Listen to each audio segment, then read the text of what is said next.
welcome everyone. It really is a pleasure for me to introduce my colleague of 30 years, Jane Spinak, who is the Aronow Professor of Law at Columbia.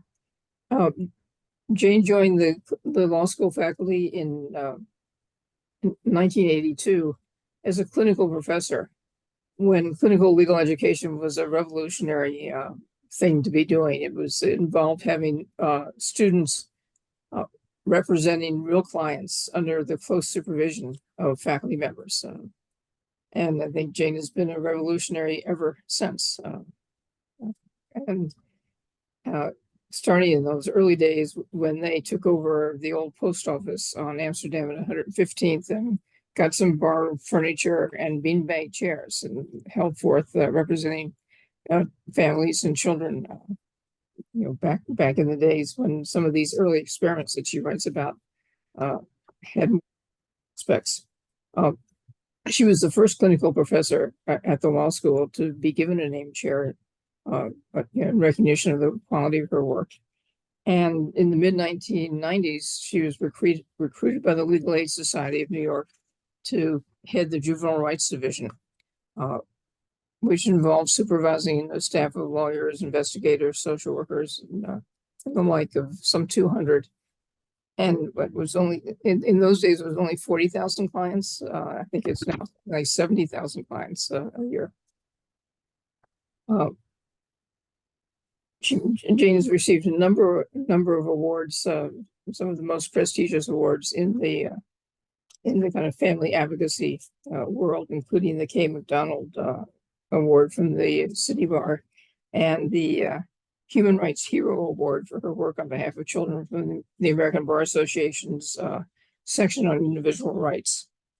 She's trained generations of students to be both fierce advocates for families and kids in need, particularly those who fall into the system as a result of either poverty or race or both. And she's also trained them to be critical thinkers about the systems and system design. She's going to talk to us about her book, The End of Family Court, How Abolishing the Court Brings Justice to Children and Families. It's a stunning achievement, or as a colleague said, a real tour de force, combining careful and thorough research and scholarship with the perspectives that she's gained through the years of being an advocate for families and kids. I don't think that I just found it was so depressing. It was a wonderful read, and also just a tragic story of how good intentions can cause so much harm. I don't think it's too much of a spoiler to tell you that she's going to tell us how she reached the final words of the book, which are abolish the court, abolishes. So, Jane. Thank you, Carol. And thank you for recommending that I talk about my book, and for Epic for agreeing to have me discuss the book. I think what I'll do is give you a little background about the founding of the court and some of its history, and how I ended up moving from someone who believed in reform to someone who believed in abolition. But since many people don't know a lot about this court, I think I should start by laying out some of what the court is about. So the juvenile court was started in 1899 by a group of progressive reformers in Chicago, most of them connected to Jane Addams and Julia Lathrop's Hull House. And it quickly spread certainly across the Northeast and the Midwest, eventually moving south and west. Sometimes the court is known as children's court, as juvenile court, as domestic relations court, or family court. And I use family court in my title, in part because in New York it's called family court, and in part because I think it works as an overall kind of correct name for what the court does. It was started as a so-called social court. At the beginning of the 20th century, there were many people thinking about how to control and assist immigrants flooding into these cities.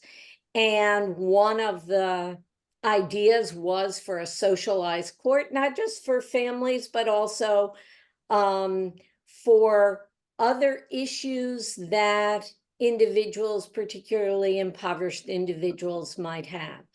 The juvenile court was considered a therapeutic alternative, a problem-solving alternative to sending children into adult court. And certainly today we need to continue to treat children and youth differently than adults, but I don't think we need a separate court for doing that. And I think that'll become clearer as I keep talking. Because the other reason for this court was to fix families.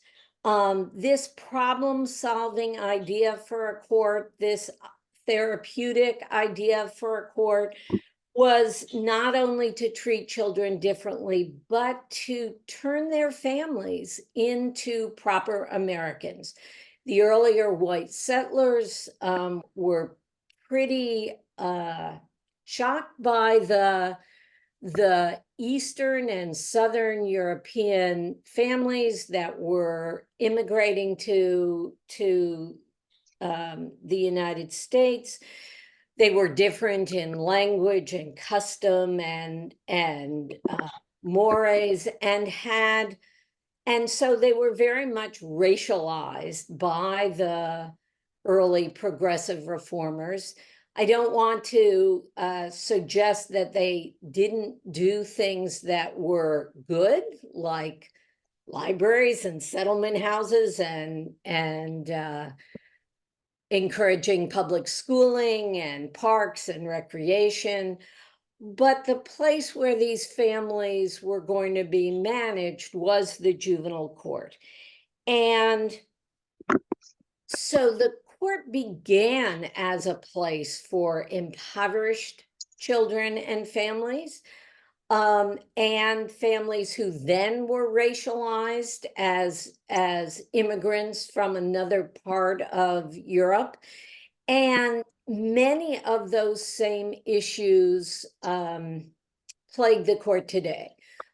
Today, we as the court moved into the 20th century, and as Black families moved north and the court moved south, those families began disproportionately to be brought into the court and were treated much more harshly by the court system.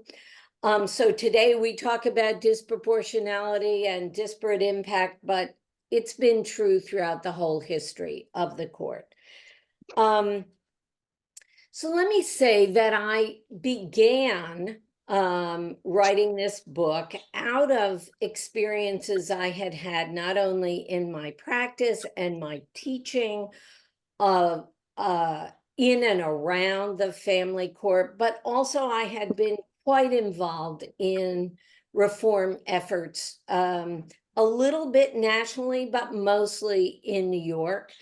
In the early 2000s, I co-chaired a task force created by the New York County Lawyers Association on reforming the family court. And so I have very much been in the spaces where court reform has gone on.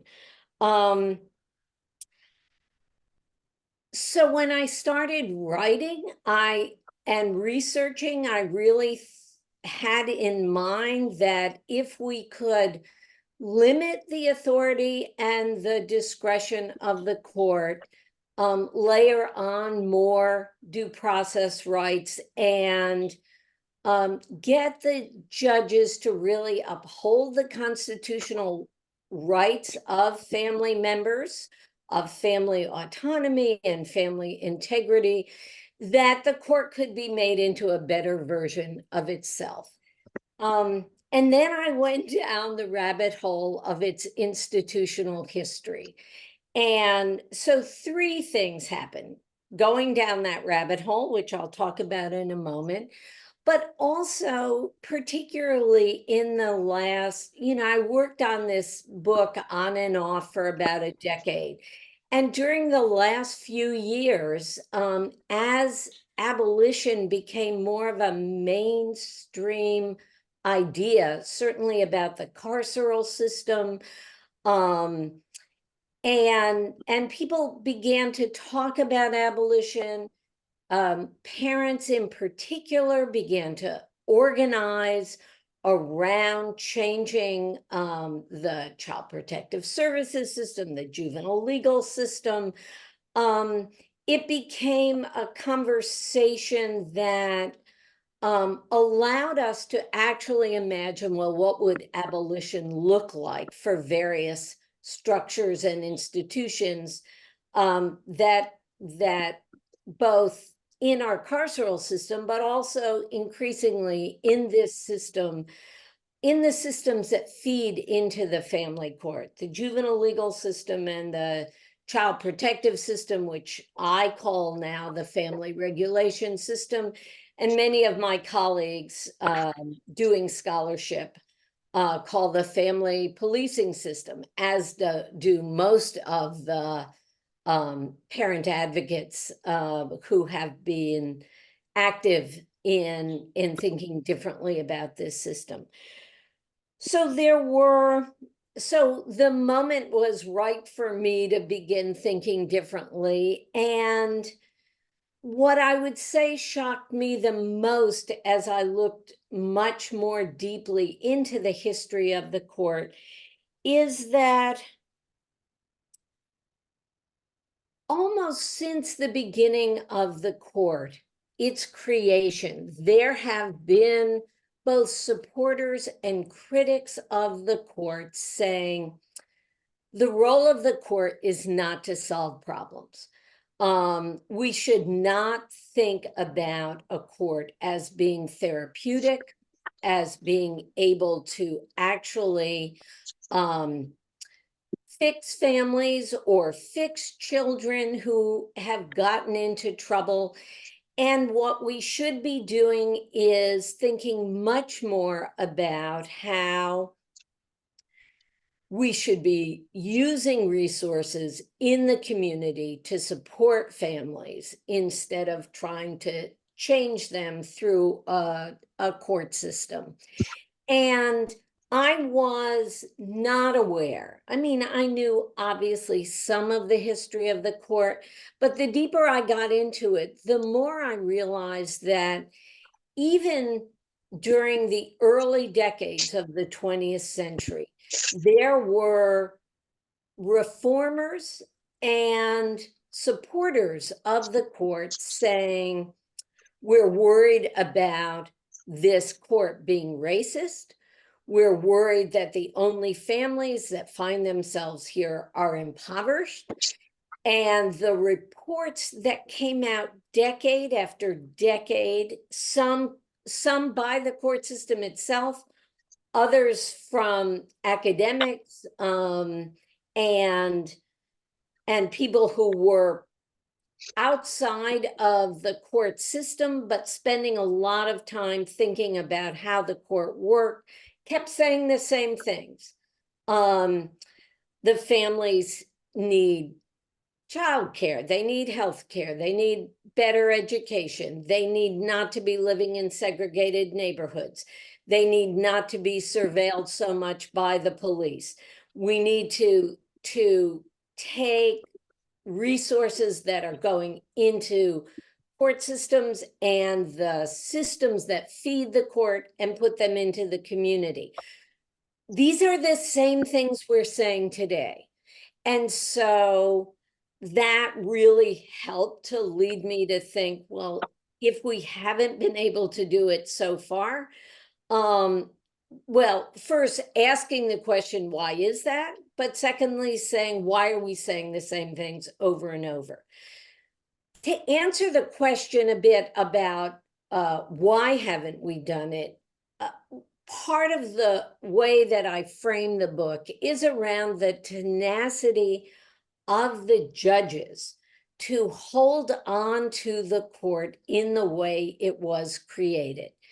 They were a very effective publicity machine for the court and are still today. They fought back against losing any of their authority, any of their discretion. It was true early in the court system. They kept saying, you know, okay, we're new, we're going to get it right. We're going to be able to stop recidivism of young people getting in trouble. We're going to be able to provide therapeutic intervention for these young people. But in fact, and later for their families, but in fact, too often the therapeutic, what they thought of as effective therapeutic interventions often just devolved into being punitive. A tremendous amount of surveillance of children and families and punishment, which for young people, mostly meant being placed into facilities and institutions that were little better than jails and prisons. For families later in the century, increasing intervention that removed children from their families without really then helping the families to reunify. And so this, what had been thought of as therapeutic, too often ended up as punitive. The judges, even as we moved into the middle and latter part of the 20th century, the judges fought back in fascinating ways to me. You know, in the 1960s, there were a series of Supreme Court decisions that really lambasted the court for its failures, without quite saying we should get rid of the court, though clearly Justice Fortas, who was most concerned about what this court was doing, also knew that every state in the country had a juvenile court. And so the idea of just saying we should get rid of this court, you know, wasn't really possible. But that didn't stop the court from saying it's a kangaroo court. Children neither get the protections of due process, nor do they get the, quote, help of the benevolent judges who are supposed to be making their lives better. And, you know, there were some cases that, and in re Galt, where the court decided that children had a right to due process in juvenile delinquency proceedings. And yet at this, once Galt was decided, the National Council of Juvenile and Family Court Judges basically said, this is a bomb, a nuclear explosion on the court. They were so upset with the idea that children should have due process rights. And they actually passed a resolution saying there should be no more of our discretion taken away from us. So you can see how they're responding. Later in the 70s and the 80s, as the child protection system expanded, the judges did everything possible to remain central in decision-making about what should happen to families. And the court has remained, has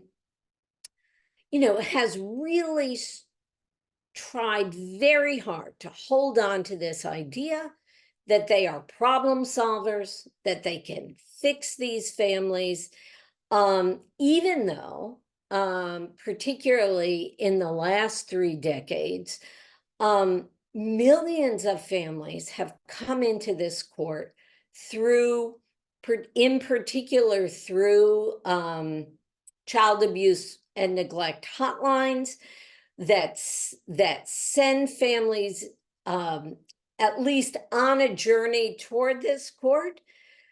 Maybe 500,000 families a year are in this court system, but several, well, let's say in 2019, there were about 4 to 5 million families reported. So this is about 8 million children. Most of them don't get all the way there, but all of them are afraid of getting all the way there. And most of those families are reported because of poverty. The public often believes that there's terrible abuse and neglect that are driving these families into this court.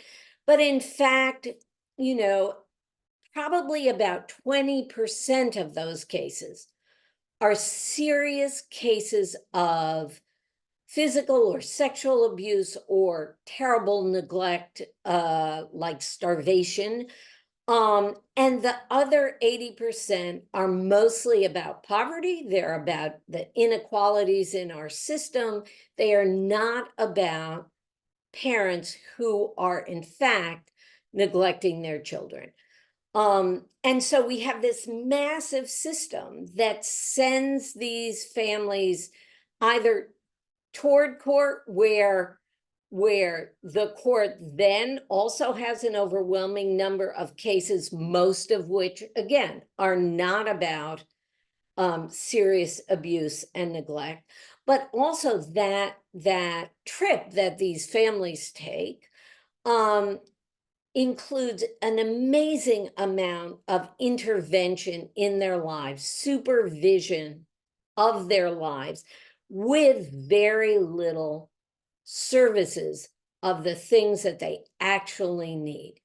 And so even in the 1990s, the US Advisory Board on Abuse and Neglect, a federal advisory board,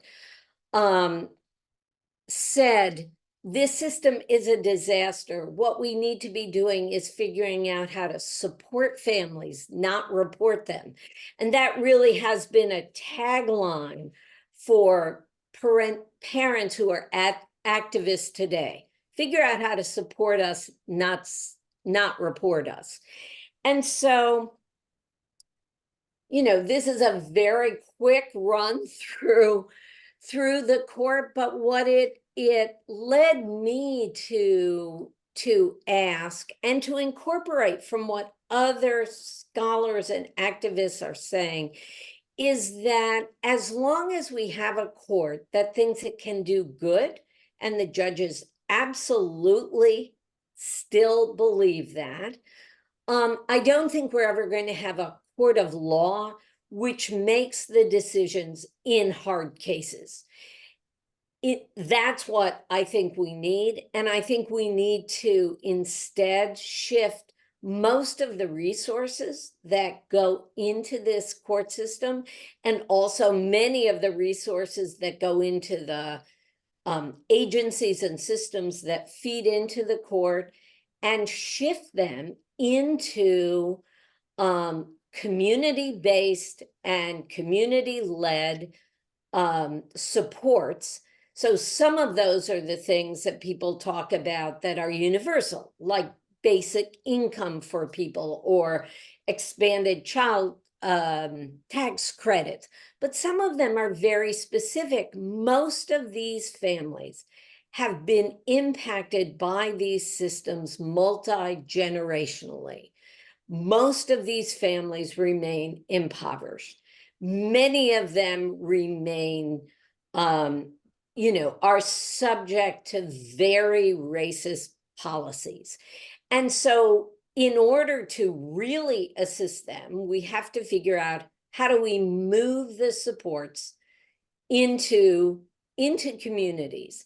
And even, it's kind of amazing to think about, but when the Johnson administration issued its famous report, The Challenge of Crime in a Free Society, it had an entire section about juveniles. And one of the things it said was, okay, we may be worried about what happens when we take a lot of resources, put them into communities, and have them be voluntarily run and accessed. But maybe we need to do that. This is in 1967 or 68. Maybe we need to do that because we've brought all these families into this court and have failed them. And so maybe what we need to do is reconsider and let go of this hold we have through this court system, and instead try as much as possible to provide for resources in the community, which of course, as I said earlier, is what people said in 1914 and 1922 and 1934 and all the way through. So what I do at the end of this book is to make very concrete recommendations about how to shrink the court by narrowing who comes in the front door. And I'm happy to talk more about that. And to think differently about the kind of jurisdiction that we need when a decision actually has to be made by a court because the state is intervening directly into a family's life. And when we don't, what we're really talking about is societal change, which I know is really hard to talk about right now. But I do think we got visions of that during the pandemic. We got visions of how mutual aid in communities made a difference. We got visions of how just giving poor families money made a huge difference. And without an increase in the number of reports of neglect or abuse, or we're learning now in studies being done by doctors, scholars who are studying emergency rooms during that period of time, it did not increase the kind of neglect and abuse we should be worried about, which is serious physical or sexual abuse. And so we have glimmers that tell us we could be doing this differently. So I talked for a long time, so I'll stop. And I'm happy to answer questions. And yes, it is depressing, but there is some hope. So, questions?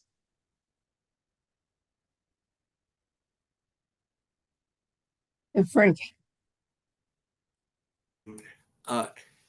There's a certain analogy, Jane, between what I understand your recommendation to be and the sort of catchphrase in another sector of policy, defund the police.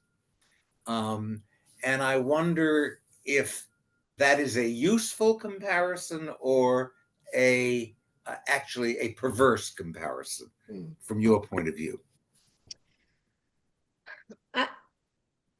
I have tried not to make it that analogy. My idea about abolition is not, and many abolitionists in the carceral system talk about it being a mindset, a way in which to think about how to do things differently, not just about tearing down prison walls, but about thinking, what would we do if we could create a different way to approach safety in our society. And I have met my recommendations for change are a lot of what I would call non-reformist reforms, which are recommendations that do not strengthen the system that we have, but shrink it in ways that can lead us to a different kind of system. So I'll just use an example. Do we ever have to bring young people to court because they've committed a crime? Sure. But the international standard for the age of responsibility is 14. We probably bring hundreds of thousands of children across the country into the court who are younger than 14 in this country, and don't instead provide them with the kinds of supports they may need. And once they come to the court, they rarely get those supports. They're much more likely to be put on ineffective probation, to be put into institutions, and they're children if they're under 14. So that's an example of how we might think about what we do differently. I'll tell you my real kind of the center of my thinking. We have always brought, since the beginning of the court, and we still bring children who misbehave but don't break the law into court. These are today called status offenders. And the status offense is that you're under the age of 18 and you've misbehaved by not going to school, not listening to your parents, maybe having sex, drinking. Let's underage, think about all the things we all did as adolescents, at least some of those things. And yet, these misbehaving children can still be brought into court. So who are those children? Not surprisingly, they're the children in communities that get the most surveillance. They are disproportionately poor. They are disproportionately children of color. As the numbers go up and down, the numbers of disproportionality don't change. And in almost every other country in the world, there are no more status offenses. But we still bring about 100,000 children a year into this system because they've misbehaved. So let's just stop, right? They're not hurting anyone but maybe themselves. And we could take the money we use and instead, why are they truant? They're probably truant because they're in a terrible school, or they have been mislabeled, or they're not getting the ADA services that they're entitled to. And so what we do instead is we punish them for that. So that's just a couple of examples. Thank you. Don Belzito. Don, yeah, Don. Here he is, I think. Okay, can you hear me now? Yes. Okay. So recently in New York, I agree with you, this is a very complex and difficult situation that we have. But we've had a spate of teenage murderers, including some under 14 years of age. How would you propose we deal with that?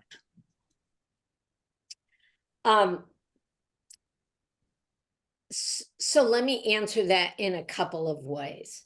I'm not suggesting that youth never be held responsible. if they have been found to have committed a crime. But we do know that children are different than adults. Youth, adolescents are different than adults. We know from our own children that takes a long time for them to become adults. So you definitely have to think about what is it that would lead toward a young person having a successful adult life.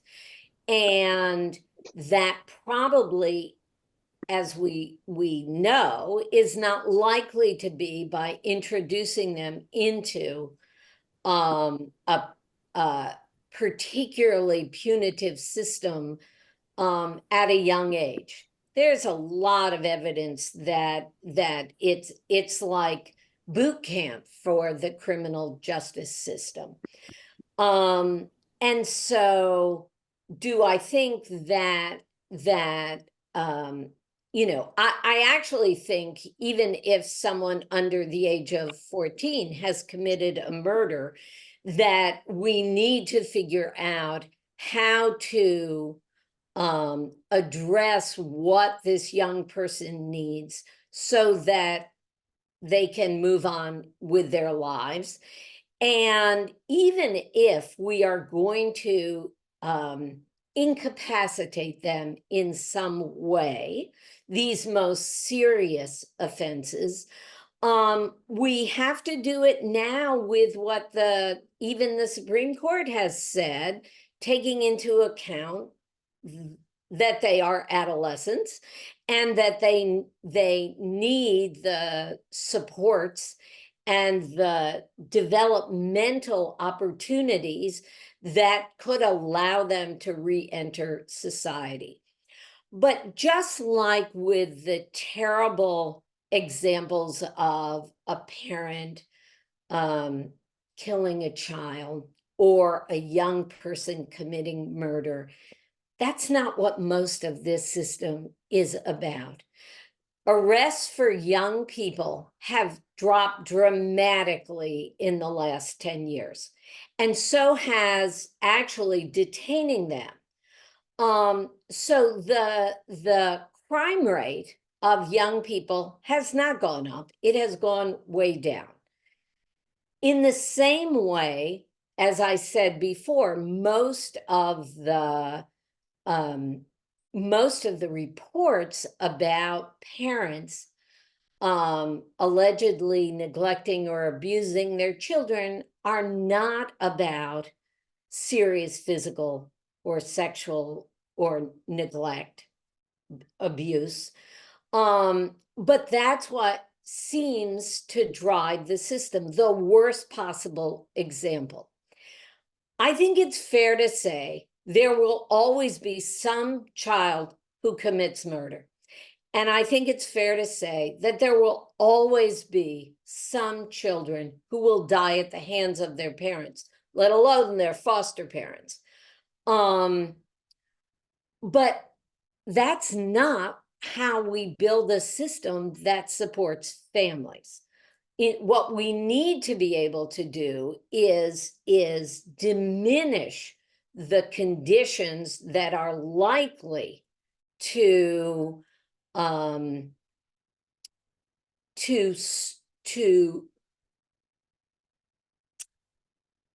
develop the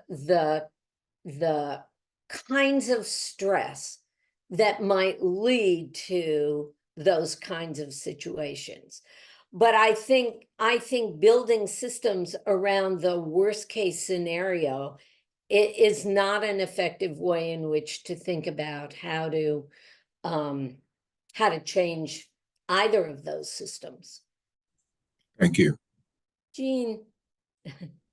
I didn't actually know at all how this worked, but in a way, it's as if you have one system that combines small claims court, criminal court, whatever, all the different kinds of courts that Trump's in right now, combines them all into one entity rather than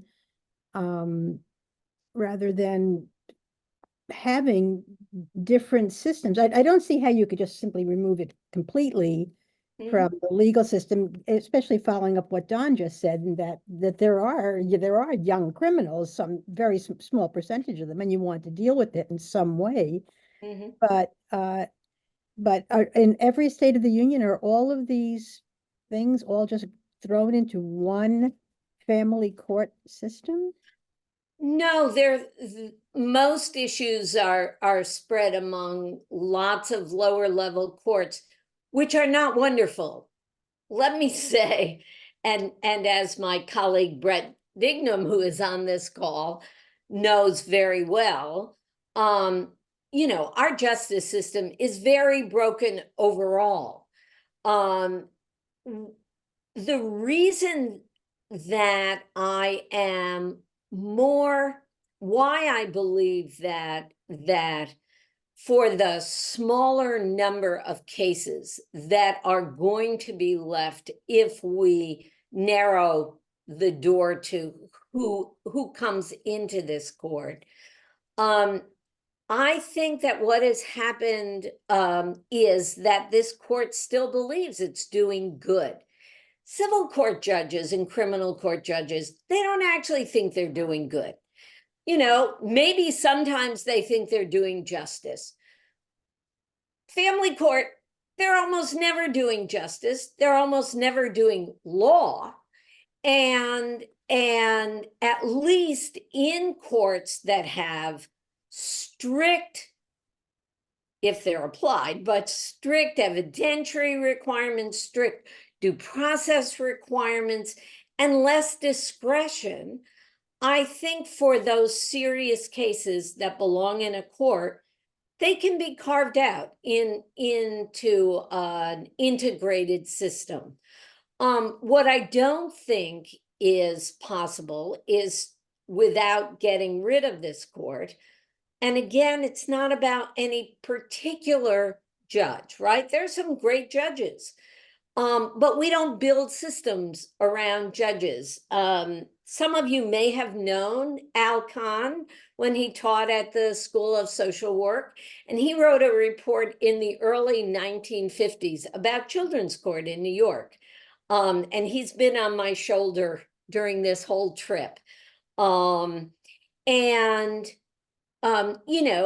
What he said then about, yes, there are some judges, but we don't build systems around judges. We need to build systems around structures that are fair and just. And so I think that getting rid of a court that believes it's therapeutic is the right step to take. Brett? Hi, Jane. Just up quickly on the 14-year-old who commits murder. That person's going to be prosecuted. If they did it, they're going to be convicted.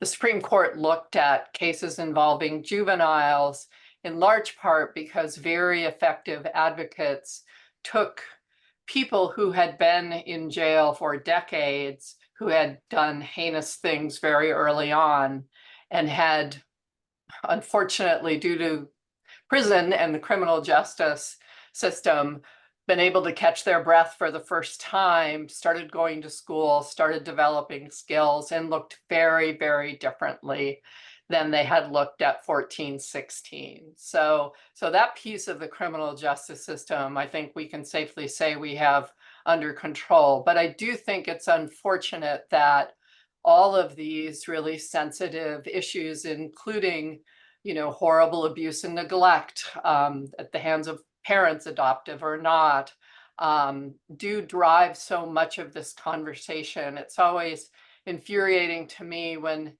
I look at national news and you take isolated, heinous situations that should be only on local news and you elevate them for actually no discernible takeaway. There's no policy. So that's that. Jane, I'm sorry it's taken me so long to read this book. Epic, thank you so much for giving me the opportunity and incentive to do it. I really recommend it to everybody on this call, and everybody I'm going to talk to about these issues will be sick of hearing from me, because I actually thought uncharitably that I was going to read a memoir, and there are certainly pieces of it, although you exhibit enormous restraint and you appear in first person very rarely, even though I know you have witnessed so many of these things. And sometimes the details that you provide, like what do those courtrooms actually really look like?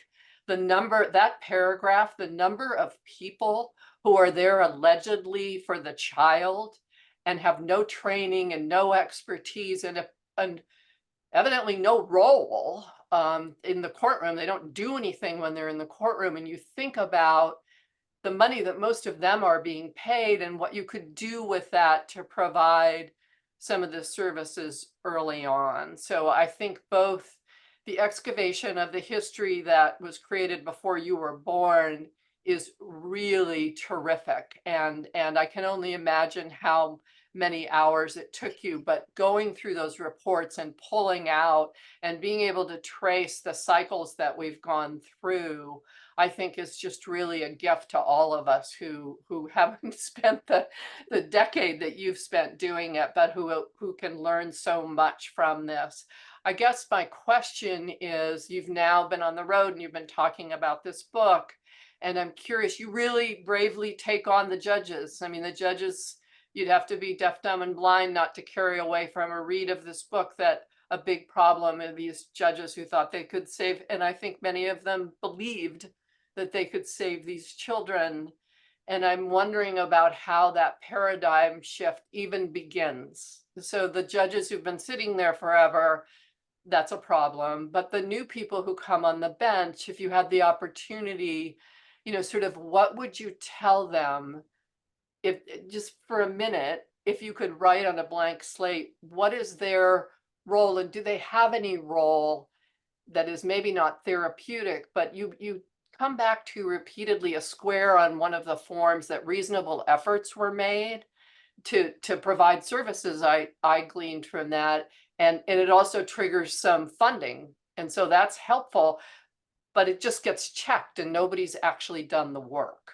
So is there a way to implement at least the spirit, or maybe I got it wrong, of that checkbox, and make the judges at least hold accountable people who were supposed to be helping these children and these families? Oh, now I'm going to stop. Thank you. Thank you. Thank you. Thank you. It's really a terrific, terrific book. I learned so much. Thank you. Thank you, Brett. And I think my answer is no. I mean, yes, we can do some things, but as I say in the book, the federal government, which is funding so much of this, put into place all kinds of systems to evaluate how effective both the Child Protective Service Agency is and the family court.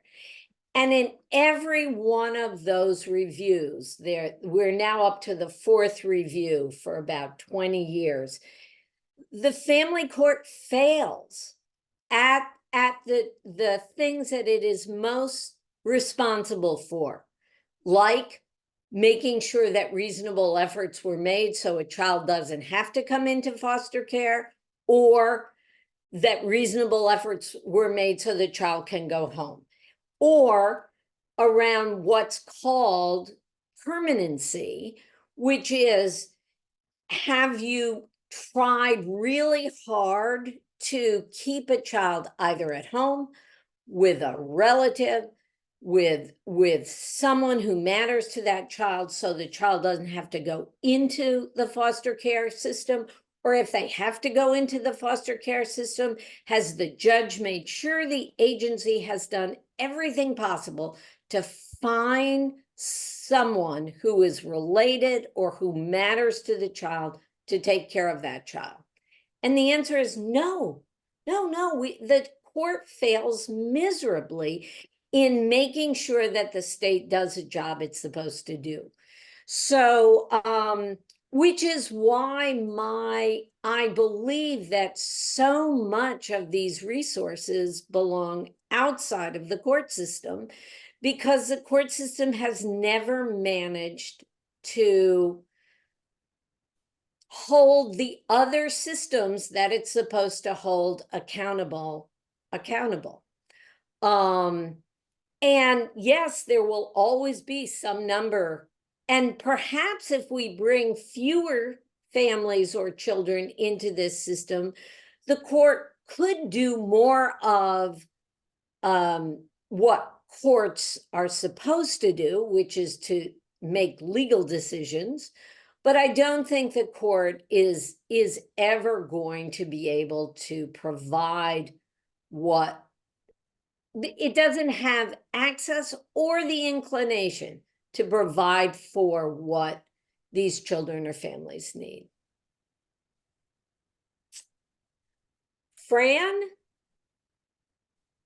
Thank you so much, Jane, for this very insightful area that I at least didn't know much about. So forgive another basic question. Sure. Every time you read in journals about modern criminal behavior or sociological problems, you encounter discussion of drugs and the evolving changes in drugs and the ketamine and the dilution of drugs with, more dangerous drugs that people are not aware about. And I wonder, since you have a long historical perspective on this situation, how has this impacted the role of these family situations, if it has? And what do you think could be done to, if we get rid of family court and we still have all these drug situations, can we fix that just by giving people a basic income, or give us a little perspective on that, if you would? Well, yeah, my perspective is that we dismantled our mental health system so that the place where people who get in trouble may get any assistance is the criminal legal system. We dismantled, we had a war on drugs instead of figuring out how to provide treatment and to do harm reduction. And not surprisingly, both of those issues had the greatest impact on the most impoverished communities. And some of that was willful, right? I mean, we all have to take responsibility for allowing our society to flood these communities with drugs, and also not provide the means to counter that through substance use treatment and through more benign assistance that does not blame people for their mental health or for their substance use. Again, there's such a division between what's available for people with resources around mental health and substance use, and also people's ability to hide so that they are not drawn into these systems. And so, again, it's part of it is and also,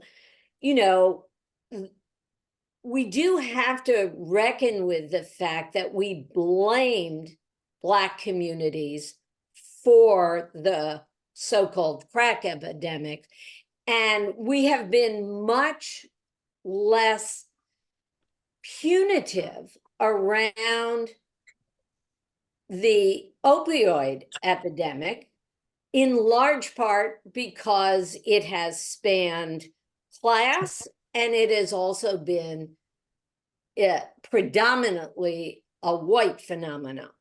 So that just gives you a sense of how, you know, the disparate treatment, but also, you know, my feeling is that bringing people into court is not going to provide them with either mental health treatment or substance use treatment that is actually going to make a difference. It has to be done voluntarily outside of the system and be very available. But that's, you know, a whole other thing that it's many other books, I think. Carol? I think we're getting under the end of the time, and I'll have a chance to ask you my questions some other time. So why don't we let Frank? You're muted. I don't want to supplant you. No, wait a That's second. all right. Go ahead. What I was going to ask was twofold. I love your idea about shrinking the authority of the courts. But I'm wondering if the law itself is not a place where action can be taken that's more revolutionary. Obviously, the case that the Center for Child Justice just brought with respect to the abuses of the Administration for Children's Services in their arrival at homes and harassing parents is one. And I'm also wondering if something like the Center for Court Innovation, though it's part of the system, I understand, might not be mobilized to fund an experiment in reverse, in the sense, instead of funding a baby court, to fund a mainstreaming of a certain set of issues. Right. Well, I have been at loggerheads with the Center for Court Innovation for a very long time, because they have been instrumental in the development of modern problem-solving courts, which come out of the history of the juvenile court. And I will say that they have modified their positions somewhat, perhaps because many of what they tried didn't work in the way they were supposed to. But I think that what I think will matter is more that activists, particularly people with lived experience, organizing to work with lawmakers to change the law, because the laws that govern who ends up in these courts, you know, are incredibly expansive. And so changing, for example, how people make hotline calls around abuse and neglect, is just one example of shrinking the court, so that every time a teacher sees some little kid who seems to be a little dirty, the first thing they don't do is pick up the phone and call Child Protective Services. We all think that teachers having eyes on children is helpful. Teachers' reports are the least substantiated of mandated reporters. People would be surprised to know that. But what that kid or that family probably needs is to get their, you know, figure out, how do we get nutrition into this home, whether it's through public benefits or other ways, not that this parent has been neglectful.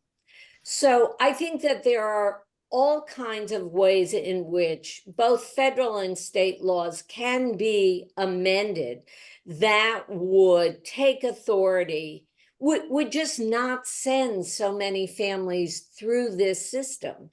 And I believe ultimately those serious cases may be able to get the attention that they need, whereas because the court is not flooded with stuff that doesn't belong there at all. Thank you. Part of the problem is that this is just a world that's so separate from the world most of us live in. And my mother, should rest in peace, died in the 1980s at a very young age and had run out of all of her insurance, and she wasn't old enough for Medicare. And I had to put the paperwork through for Medicaid. And it took me about a week because I had to produce more pieces of information for that bloody decision, which was so obvious because she didn't have a penny to her name, than I think I had to do collectively for my entire life for anything I had ever applied for. And I think that a real part of it, I mean, this has been very enlightening to me, and I thought I was pretty up on a lot of social justice issues. And I think it's just a system that most of us are unaware of, and it's horrifying. Has anybody looked at any of the statistics about when people were just given money so that during COVID, did the number of cases? No, there's a lot of work going on right now. Yeah. Money without any strings.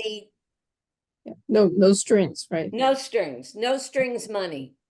No strings money is a very good thing.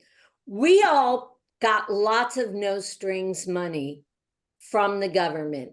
I bet almost everybody here had a mortgage, and you got to deduct those, the mortgage payments on your taxes. And nobody came into your house and opened up your refrigerator and searched your kids and decided whether you were fit or not to get that government service. But for somebody who wants Medicaid, who needs food stamps, who needs other public benefits, they are evaluated to death, and they have to produce so much. So the difference between how we think about help for the middle class and the upper class and how we think about help for those who are impoverished, it's just astounding. And for some of you who may be interested, our colleague Claire Huntington at the law school wrote a book called Failure to Flourish, in which part of what she's trying to do there is to talk about the difference between how people in different castes in our country are treated and why families who are in those lower castes, cannot flourish. One of the good experiments has been done by Teachers College by Kim Noble, is a project called Children's First Years that fell victim in part to the pandemic, but it's precisely about unconditional money and its impact on families. Right. And there is more of that going on. It's just not going on and it's certainly one of the recommendations that I make, but it's very hard for people to let go and say, I can trust this poor person. I can trust this poor person of color, because we don't. And that's why we make them jump through all the hoops that are so demoralizing and so debilitating. And if you listen to the activists talking now, because they are organizing and they are speaking out, it's really astounding what they go through.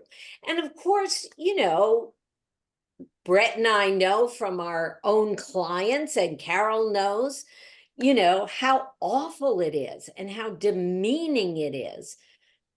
But we haven't let go of that, nor has this court let go of it. We've always tried to separate the deserving poor from the undeserving poor. Absolutely. Absolutely. I guess we need to stop. I guess we, Thank well, I thank you for all for coming. I really appreciate it. anyone who knows people who teach public policy, they need to read this book because this is the case study in unintended consequences.